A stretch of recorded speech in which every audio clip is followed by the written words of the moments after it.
तो स्वागत है आपका एक नए वीडियो में, जिसमें बात करेंगे कोस्ट गार्ड 2023 बैच के लिए target DBGD exam practice set number ये 9 होने वाला है। 9 प्रैक्टिस सेट होने वाला है। मॉक टेस्ट नंबर 9 होने वाला है। साइंस जी के डिस्कस करेंगे और पर क्लास में हम लोग पर मॉक टेस्ट में सारे ऑप्शन भी क्लियर करते चलते हैं। जो टॉपिक आता है वो टॉपिक भी निपटाते चलते हैं।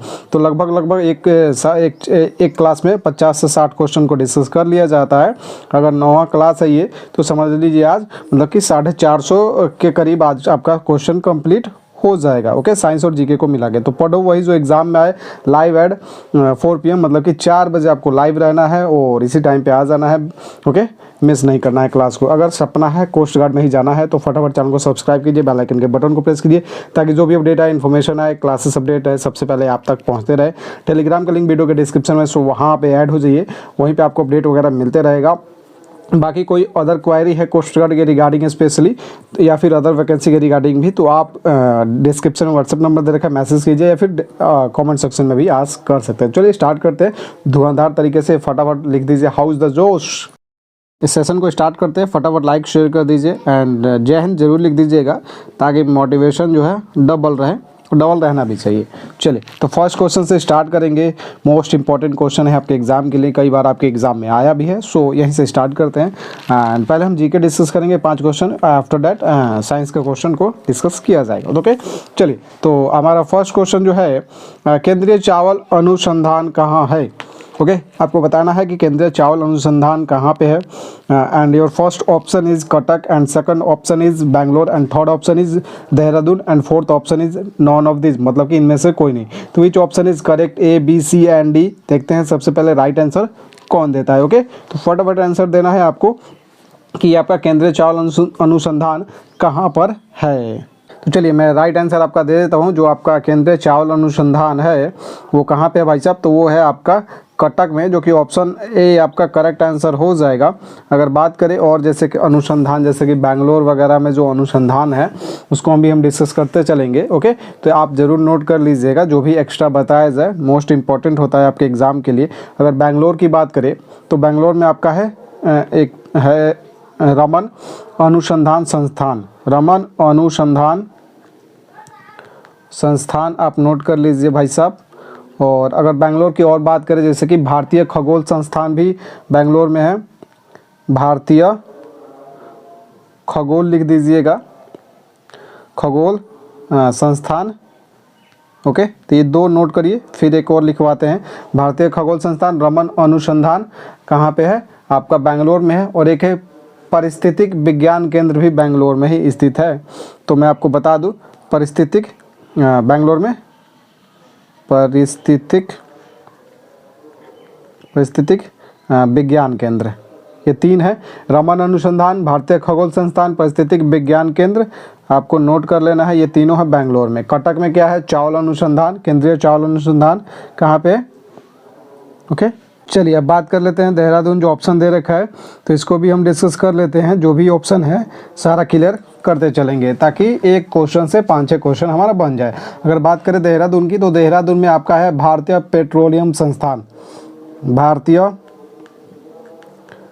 पेट्रोलियम संस्थान जो है वो आपका कहाँ पे है, तो वो है आपका देहरादून में। अगर बात करें एक और है दृष्टि विकलांग हेतु राष्ट्रीय संस्थान।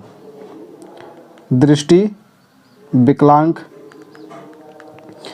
हेतु राष्ट्रीय संस्थान करके लिख लीजिए। एक है केंद्रीय वन अनुसंधान, केंद्रीय वन अनुसंधान संस्थान। और एक है भारतीय सर्वेक्षण विभाग, भारतीय सर्वेक्षण विभाग, भारतीय सर्वेक्षण विभाग। तो ये 4 क्वेश्चन आपको मोस्ट इंपॉर्टेंट जो है, मैंने 5-7 जो क्वेश्चन बताया आप ज़रूर नोट कर लीजिए। चलिए चलते हैं आगे और लेके चलते हैं सेकंड नंबर क्वेश्चन पे। हमारा सेकंड नंबर धुआंधार तरीके से इसको भी डिस्कस करेंगे। इडुक्की बांध स्थित है, तो कहाँ पे स्थित है आपको बताना है भाई साहब कि इडुक्की बांध हमारा कहाँ पे है।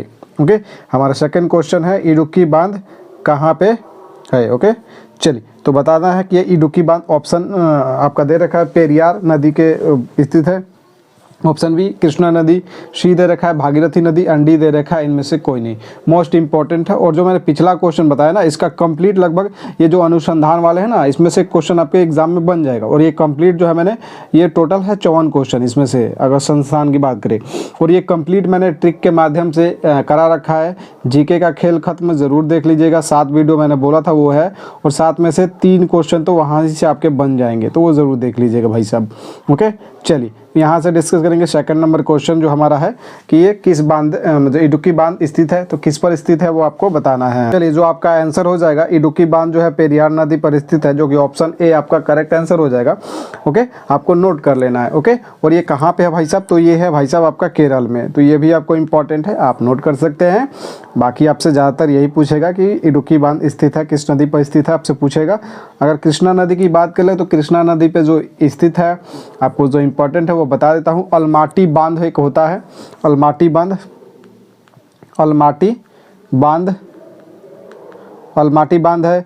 उसके बाद है नागा अर्जुन, आपको पता है कृष्णा जी नाग वगैरह से रिलेटेड है, आपको पता है Naga Arjun, Naga Arjun.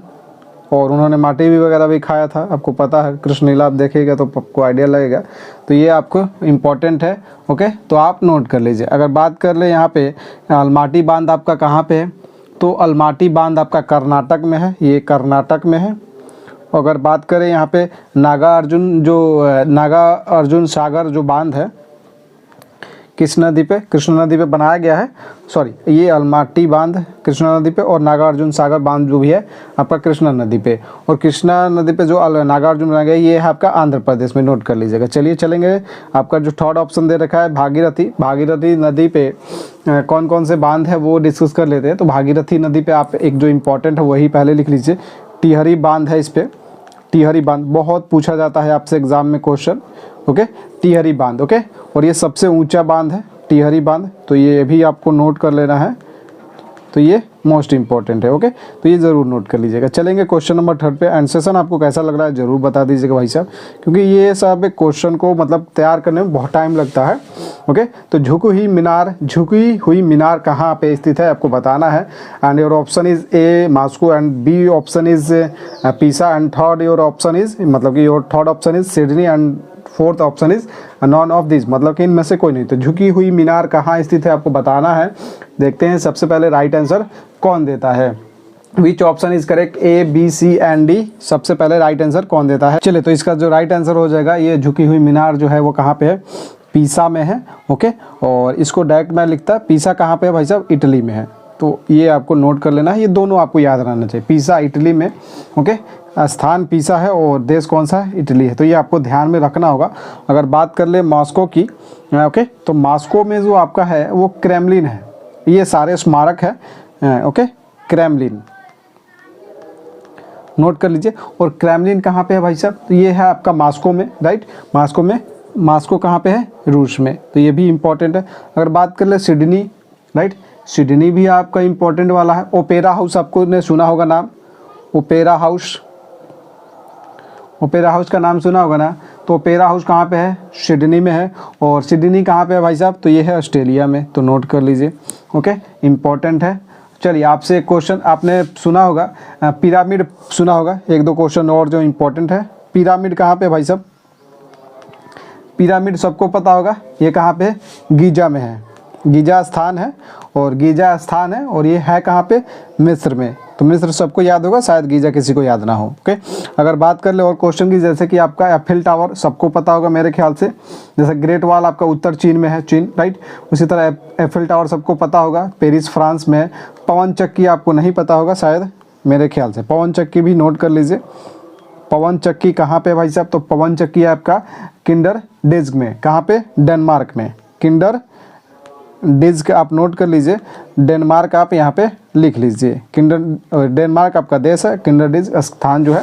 Okay, statue of liberty की बात करें तो आपको पता होना चाहिए, स्टैचू ऑफ लिबर्टी कहाँ पे है आपको बताना है कमेंट सेक्शन में। स्टैचू ऑफ आपका लिबर्टी कहाँ पे है ये आपको कमेंट सेक्शन में बताना है। देखते हैं सबसे पहले राइट आंसर कौन देता है। और भाई साहब सेशन ज़रूर बताइएगा लास्ट में कि सेशन कैसा लगा आपको एंड क्या इसमें और इम्प्रूवमेंट। आपको पता होगा, आपने एक बार एग्जाम दिया होगा तो आपको आइडिया होगा कि कैसा क्वेश्चन आता है।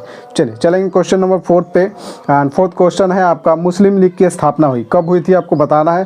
एंड ऑप्शन ए है आपका 1919, बी दे रखा है 1905 एंड सी दे रखा है 1906 एंड डी दे रखा है इनमें से कोई नहीं। तो मुस्लिम लीग की स्थापना कब हुई थी, इंपॉर्टेंट क्वेश्चन है, कई बार आपके एग्जाम में आया है। यहाँ तक कि अब की बार आपकी इसको एयरफोर्स में कई बार भी आ चुका है, नेवी में कई बार आ चुका है, कोस्ट गार्ड में कई बार रिपीट। बहुत इंपॉर्टेंट क्वेश्चन है ये, तो ये ज़रूर बताइए आप लोग। मुस्लिम लीग की स्थापना बहुत सारे बच्चों को याद भी होगा। चलिए राइट आंसर देखते हैं कौन देता है। आप लोग राइट आंसर दीजिए, तब तक मैं एक चीज़ बता दूं आपको। और अभी तक आप टेस्ट नहीं लगा रहे हैं तो परीक्षा पे आप टेस्ट बाई कर सकते हैं। परम 50 कोड यूज़ कीजिए, परीक्षा ऐप का लिंक डिस्क्रिप्शन में दे रखा है।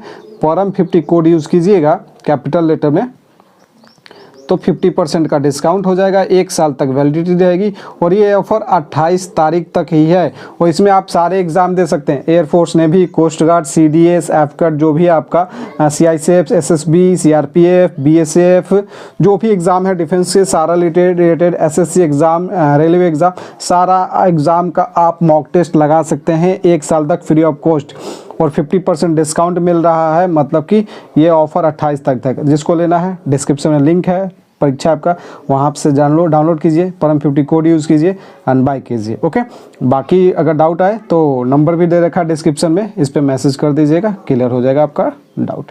चलिए, तो इसका जो राइट आंसर हो जाएगा, मुस्लिम लीग की स्थापना कब हुई थी भाई साहब, वो हुई थी 1906 में, जो कि ऑप्शन सी आपका करेक्ट आंसर है। चलिए, इसके साथ जो ऑप्शन है आपको पता है, मैं ऑप्शन उसी तरीके से डिज़ाइन करता हूँ ताकि इससे और भी जो इम्पोर्टेंट हो वो क्वेश्चन आपसे क्लियर करता चलूँ। ओके, चलिए यहाँ पे पहले 1919 से आपको पता होगा 1919 में क्या हुआ था, जलियांवाला बाग हत्याकांड हुआ था। तो ये डेट भी आपको याद रहना चाहिए। 13 अप्रैल 1919 को क्या हुआ था, आपका जलियांवाला बाग हत्याकांड हुआ था। ये भी आपके क्वेश्चन आया है, जलियांवाला बाग हत्याकांड, आप नोट कर लीजिए। एक और हुआ था 1919 में, डेट आप मेंशन कीजिएगा, कौन सा, 19 मार्च 1919, राइट, 19 मार्च है और ये अप्रैल है। ओके, तो ये आपको ध्यान में। 13 अप्रैल 1919 को आपका हुआ था जलियांवाला बाग हत्याकांड। 19 मार्च 1919 को आपको क्या हुआ था, रोलेट एक्ट हुआ था। तो ये भी इम्पॉर्टेंट है, और रोलेट एक्ट, तो ये नोट कर लीजिए भाई साहब, इम्पॉर्टेंट है, बता दिया।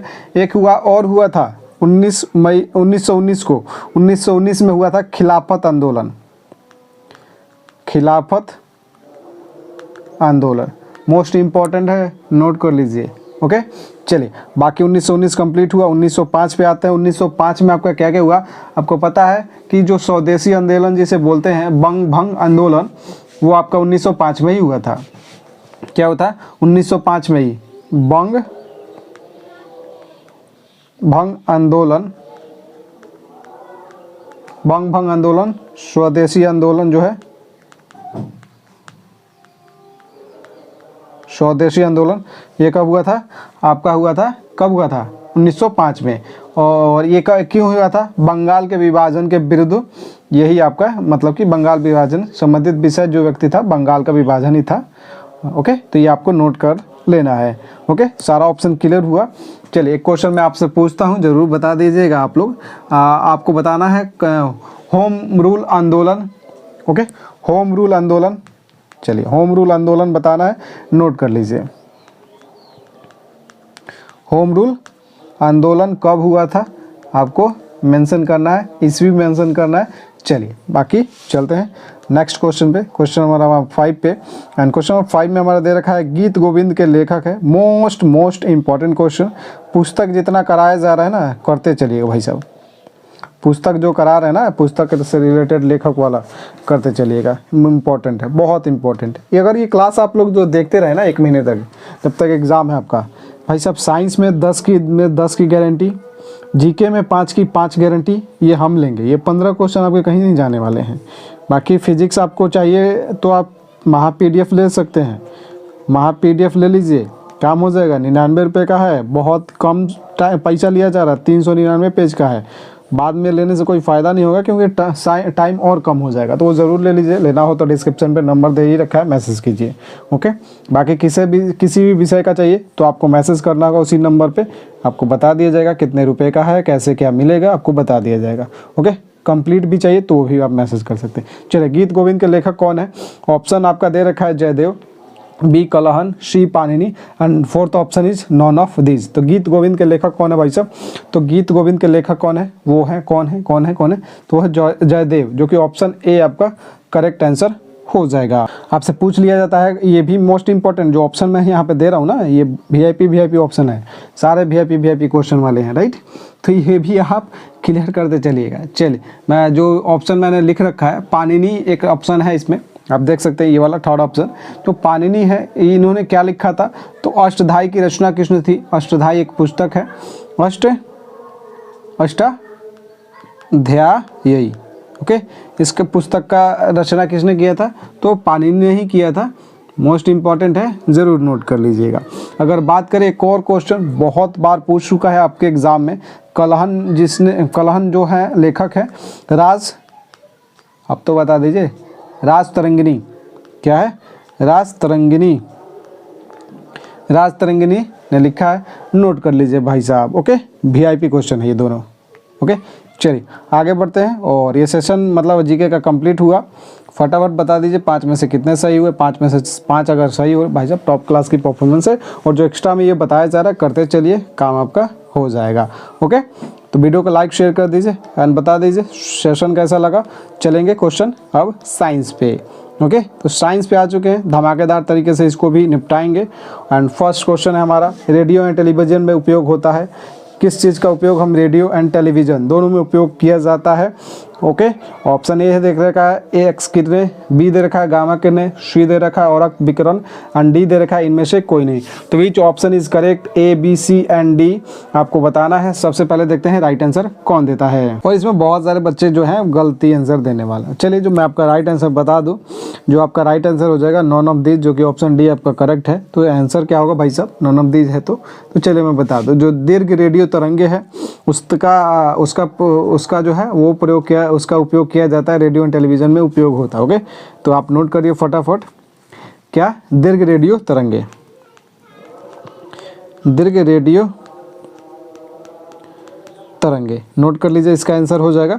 चलिए, ऑप्शन जो दे रहा है एक्स किरण का, आपको पता होगा एक्सरे वगैरह किया जाता है, आपको पता है ना? पता है ना, चिकित्सा के क्षेत्र में और औद्योगिक क्षेत्र में, राइट, औद्योगिक क्षेत्र में, चिकित्सा और औद्योगिक, नोट कर लीजिए। ओके, चलिए इस ऑप्शन को हम मिटा देते हैं। चिकित्सा एवं औद्योगिक, गामा किरण का इस्तेमाल किस लिए किया जाता है? चलिए, तो गामा किरण का बता दो, इसका वेधन क्षमता आपको पता होगा सबसे अधिक होता है इसका, ये भी आप नोट कर लीजिएगा। गामा किरण का इसकी वेधन क्षमता जो होती है, वेधन क्षमता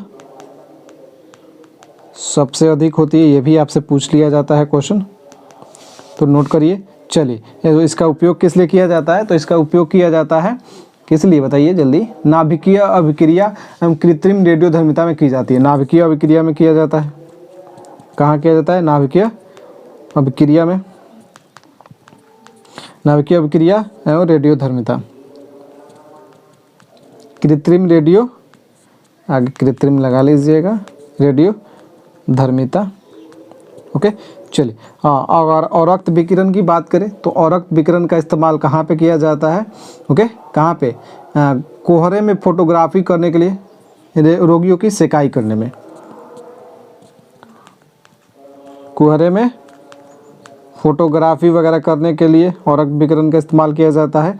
और रोगियों की सेकाई के लिए, रोगियों की सेकाई जो होती है ना, उसके लिए और विकिरण का इस्तेमाल करते हैं। चले, वीआईपी क्वेश्चन है सारे, नोट करते चलिएगा। बाकी चलेंगे क्वेश्चन नंबर 2 पे। क्वेश्चन नंबर 2 दे रखा है, प्रतिध्वनि सुनने के लिए श्रोता और प्रवर्तक सतह के बीच दूरी होती है, कितने मीटर की दूरी होती है आपको बताना है, राइट।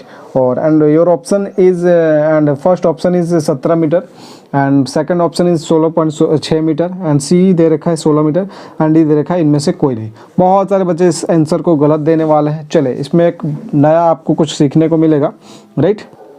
ये एयरटेल वाले मैसेज कर रहे हैं। प्रतिध्वनि सुनने के लिए श्रोता एवं प्रवर्तक सतह के बीच दूरी होती है, कितनी होती है? और बहुत जगह पे आपको ऑप्शन आपको डायरेक्ट आपको मेरे ख्याल से जहाँ भी मिला होगा 17 मीटर आपको आंसर मिला होगा, बट अगर आपको यहाँ पे पॉइंट में जब भी आंसर दे तो आपको 16.6 ही मीटर मारना है। ये आपको इतना आंसर मारना है। अगर आपके ऑप्शन में 16.6 मीटर रहे तो 16.6 मीटर ऑप्शन में रहता नहीं है, इसीलिए 17 मीटर आपका यहाँ पे करेक्ट आंसर हो जाएगा, मतलब दोनों सही है। तो आपको जब ये दोनों ऑप्शन आ जाए तो ये वाला टिक करना है। अगर ये वाला ऑप्शन नहीं रहे 16.6 मीटर तो 17 मीटर आपको टिक करके निकाल जाना है। देखिएगा यहाँ पे बहुत दिमाग लगाइएगा। चलिए आगे बढ़ते हैं क्वेश्चन नंबर 3 पे। नंबर 3 क्वेश्चन जो दे रखा है, किसी लोलक को पृथ्वी तल से ऊपर या नीचे ले जाने पर तो आवर्तकाल, पहले आवर्तकाल का जो सूत्र होता है वो देखिए, T = 2 pi root under L upon G। अब देखिए किसी लोलक को पृथ्वी तल से ऊपर या नीचे ले जाने पर आवर्तकाल क्या होगा, ऊपर ले जाने पे क्या होगा, नीचे ले जाने पे क्या होगा। तो सारा खेल देखिए, अब सारा खेल किस पर टिक गया, अब बताइए भाई साहब। ऑप्शन ए दे रखा है बढ़ जाता है, बी दे रखा है घट जाता है, सी दे रखा है पहले बढ़ेगा फिर घटेगा, एंड फोर्थ ऑप्शन इज इनमें से कोई नहीं, मतलब कि नॉन ऑफ दीज। तो देखते हैं राइट आंसर कौन देता है। चलिए तो मैं आपको क्लियर करूँ इसको, काहे कि कन्फ्यूज़न है तो कन्फ्यूज़न को दूर किया जाए भाई साहब। तो कन्फ्यूज़न देखिए, जब ऊपर जाएगा या नीचे जाएगा, ओके, आपको पता है जी के मान ऊपर जाएगा या फिर नीचे जाएगा, दोनों ही में क्या होता है, घटता है, राइट, घटता है। ऊपर जाए तो भी घटेगा, जी के मान में घटता है जी का मान, और नीचे जाएगा पृथ्वी तल से तो भी जी का मान घटेगा। तो सीधा सीधा मान यहाँ पे अगर कहा जाए, कहा जाए तो इसको हटा दे, जी का मान आपको पता लग रहा है कि घट रहा है, राइट, जी का मान आपको घट रहा है, ये तो क्लियर हो रहा है। तो टी का मान, अगर जी का मान मान लीजिए नीचे डिक्रीज हो रहा है, घट रहा है, तो टी का मान बढ़ेगा, सिंपल सा बात है। और यही आपका कॉन्सेप्ट है, टी समानुपाती डायरेक्ट अपन 1/√g। तो ये आपका घट रहा है तो ये आपका बढ़ेगा, 100% फिक्स है, और बढ़ेगा तो ऑप्शन ए आपका करेक्ट आंसर हो जाएगा। चलेंगे क्वेश्चन नंबर, ओके। अगर यही डायरेक्ट आपसे पूछ लेता जी का मान अगर बढ़ रहा है तो यहाँ पे घट जाता, ऑप्शन बी आपका करेक्ट आंसर हो जाता है। चलते हैं क्वेश्चन नंबर 4 पे। एंड क्वेश्चन नंबर 4 हमारा दे रखा है, घुलनशील नमक मिलाने पर जल का पृष्ठ तनाव, घुलनशील नमक मिलाने पर जल का पृष्ठ तनाव में क्या होता है वो आपको बताना है। And your option first they रखा है जो बढ़ जाता है, बी घट जाता है, सी पहले बढ़ेगा फिर घटेगा, एंड डी दे रखा है इनमें से कोई नहीं। देखते हैं सबसे पहले राइट आंसर कौन देता है कि घुलनशील नमक जो है मिलाने पर जल का पृष्ठ तनाव में क्या परिवर्तन आता है। तो मैं आपको बता दूं, जो घुलनशील नमक है, इसको घुलनशील नमक मिलाने पर जल का जो पृष्ठ तनाव होता है वो बढ़ जाता है, जो कि ए ऑप्शन आपका करेक्ट आंसर हो जाएगा। चलें क्वेश्चन नंबर 5 पे। और क्वेश्चन नंबर 5 में दे रखा है, पृथ्वी तल के अति निकट चक्कर लगाने वाले उपग्रह की कक्षीय चाल होती है, वो आपको बताना है। पृथ्वी तल के अति निकट चक्कर लगाने वाले उपग्रह की कक्षीय चाल होती है, कितनी होती है आपको बताना है। And your first option is 5 kilometre प्रति सेकंड, and your second option is 6 kilometre प्रति सेकंड, and your third option is 8 kilometre प्रति सेकंड, and your fourth option is none of this, मतलब कि इनमें से कोई नहीं। Which option is correct, A B C and D, फटाफट बता दीजिए भाई साहब। तो आपका राइट आंसर हो जाएगा, वो क्या होगा, आपका जो राइट आंसर हो जाएगा 8 किलोमीटर प्रति सेकंड, जो कि ऑप्शन थर्ड आपका जो करेक्ट आंसर हो जाएगा। एंड चलेंगे क्वेश्चन नंबर 6 पे। हमारा क्वेश्चन नंबर 6 जो दे रखा है वो दे रखा है, बारूद बनाने में उपयोग होता है।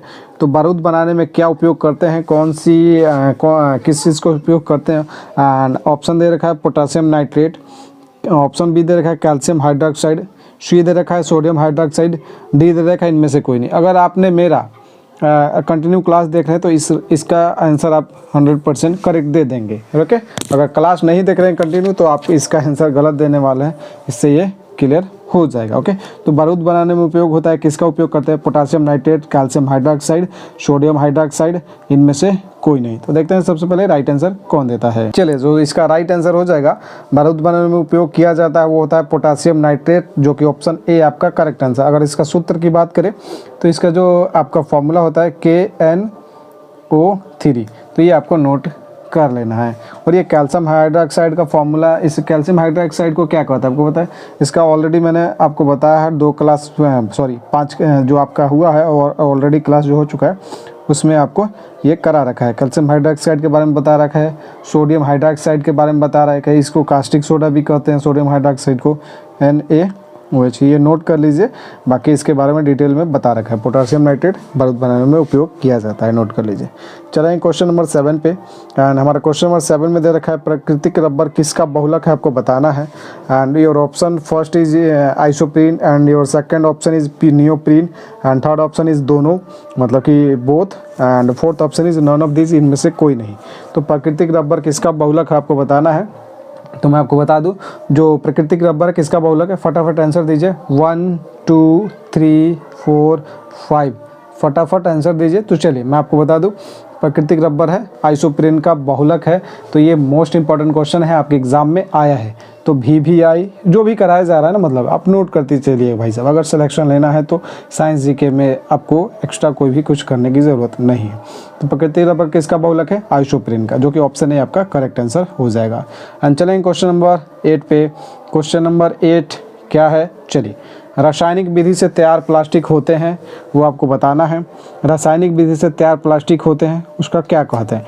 ऑप्शन ए दे रखा है थर्मोप्लास्टिक, एंड ऑप्शन बी दे रखा है thermosetting plastic, and option C दे रखा है दोनों, एंड ऑप्शन डी दे रखा है नॉन ऑफ दीज। ओके, तो रासायनिक विधि से जो प्लास्टिक तैयार होते हैं उसे वो क्या होते हैं, वो आपको बताना है। तो चलिए राइट आंसर कौन देता है, चलिए मैं बता दूं आपको। जो रासायनिक विधि से प्लास्टिक तैयार होते हैं वो होते हैं दो प्रकार के होते हैं। एक पहला जो होता है वो आपका होता है थर्मोप्लास्टिक, एंड जो आपका दूसरा होता है थर्मोसेटिंग। तो मतलब इसका मतलब होता है क्या कि ऑप्शन सी आपका करेक्ट हो जाएगा।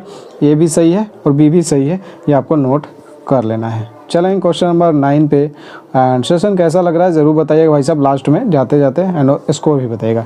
टेनिन का उपयोग किया जाता है, किस लिए किया जाता है आपको बताना है। ऑप्शन ए दे रखा है चमड़ा बनाने में, बी स्याही बनाने में, एंड सी दे रखा है दोनों, एंड डी दे रखा है इनमें से कोई नहीं। बहुत सारे बच्चे इसका आंसर गलत देंगे। ओके, टेनिन का उपयोग किस लिए किया जाता है आपको बताना है। Which option is correct, A B C and D. चमड़ा बनाने में, स्याही बनाने में, या फिर दोनों, चमड़ा स्याही दोनों बनेगा, या फिर इनमें से कोई नहीं। चलिए तो मैं आपको राइट आंसर दे दूँ इसका। टेनिंग का उपयोग किस लिए किया जाता है, तो जो आपका राइट आंसर हो जाएगा वो हो जाएगा चमड़ा बनाने में। जी नहीं भाई साहब, चमड़ा बनाने के साथ साथ स्याही बनाने में भी उपयोग किया जाता है, मतलब कि ये दोनों ऑप्शन आपका करेक्ट हो जाएगा। ओके, तो ये आप टिक कर सकते हैं। चलेंगे क्वेश्चन नंबर 10 पे। एंड हमारा 10 नंबर दे रखा है वीआईपी क्वेश्चन है, तो वीआईपी ऑप्शन भी है। गुणसूत्रों में पाए जाने वाले अनुवांशिक पदार्थ को क्या कहते हैं, वो आपको बताना है कि गुणसूत्रों में पाए जाने वाले अनुवांशिक पदार्थ को क्या कहते हैं। And your first option is genome, and your second option is recon, and third option is muton, and fourth option is none of these, मतलब कि इसमें से कुछ भी नहीं। ओके, चलिए गुणसूत्रों में पाए जाने वाले 99% बच्चे इसका आंसर गलत देंगे, ये हमें भी पता है और आपको भी पता है, क्योंकि ये वीआईपी क्वेश्चन है।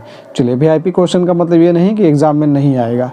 गुणसूत्र में पाए जाने वाले अनुवांशिक पदार्थ को क्या कहते हैं, तो गुणसूत्र में पाए जाने वाले अनुवांशिक पदार्थ को क्या कहते हैं भाई साहब, तो वो कहते हैं जीनोम, जो कि ऑप्शन है आपका करेक्ट आंसर हो जाएगा। ऑप्शन है आपका करेक्ट आंसर हो जाएगा। प्रैक्टिस सेट नहीं लगा रहा, प्रैक्टिस सेट लगाइए। और ये आपने 9 क्लास कर लिया होगा ना, तो प्रैक्टिस सेट लगाइएगा तो आपको देखिएगा कि प्रैक्टिस सेट से मैच कर रहा है कि नहीं क्वेश्चन। वहाँ से आपको लगेगा कि सारा यहीं से क्वेश्चन प्रैक्टिस सेट में दिया गया, ऐसा कुछ आपको लगेगा। बट आप समझ लीजिए कि क्योंकि वही चीज़ बनाया जाता है, तो परीक्षा पे टेस्ट लगाइए। बाकी डिस्क्रिप्शन में लिंक है, डाउनलोड कीजिए। बाकी कोई डाउट हो तो क्वेश्चन आस्क कर लीजिएगा। ओके, ये सेशन आपका समाप्त हुआ। एंड वीडियो को लाइक शेयर कर दीजिए, सब्सक्राइब कर लीजिए। सपना है कोस्ट गार्ड में ही जाना है तो परमजीत क्लासेस, मतलब कोस्ट गार्ड आपको पता है, पढ़ो वही जो एग्ज़ाम में है। एंड टेलीग्राम से जुड़ जाएगा। कोई भी डाउट हो तो क्वेश्चन पूछ लीजिएगा, नंबर भी दे रखा है, डिस्क्रिप्शन में भी पूछ सकते हैं। सेशन कैसा लगा बता दीजिएगा, एंड क्वेश्चन कैसा लगा वो भी बताइएगा। ओके, और एक चीज़ और आपसे कहना चाहूँगा, प्रैक्टिस सेट नहीं लगा रहे, मॉक टेस्ट लगाइए, ऑनलाइन परीक्षा पे बाई कर लीजिए। एंड किसी भी विषय में और भी आपको डाउट आ रहा हो तो ज़रूर हमें व्हाट्सएप पर मैसेज कीजिए। अगर आपको किसी चीज़ का PDF वगैरह चाहिए तो कंप्लीट PDF आपको दे दिया जाएगा, तो वो भी आप ले सकते हैं किसी भी विषय का। तो आप हमारे चैनल से जुड़ सकते हैं। जय हिंद, जय भारत, वंदे मातरम। अगर सिलेक्शन लेना है तो, अदरवाइज़ बेफालतू का मैसेज ना करिएगा।